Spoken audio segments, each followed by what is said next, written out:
Hello everyone and welcome to DelphStack. Today we have a very useful video.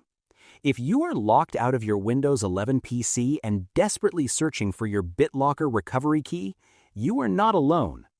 I will show you use the system's command prompt to search your drives for your saved recovery key file. Let's get started. First, from the Automatic Repair or BitLocker recovery screen, navigate to Advanced Options.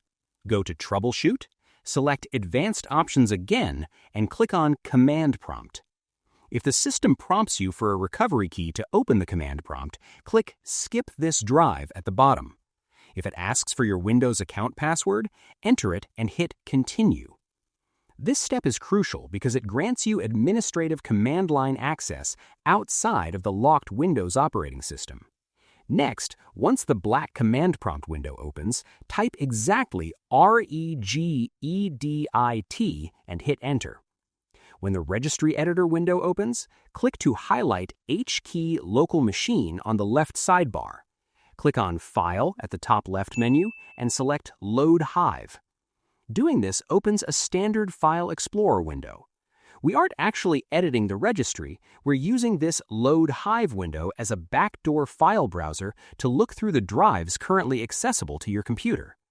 Finally, click on This PC and browse your available drives to locate the text document where you saved your BitLocker recovery key. Right-click the text file and select Edit to force it to open in a Notepad panel so you can write down the key.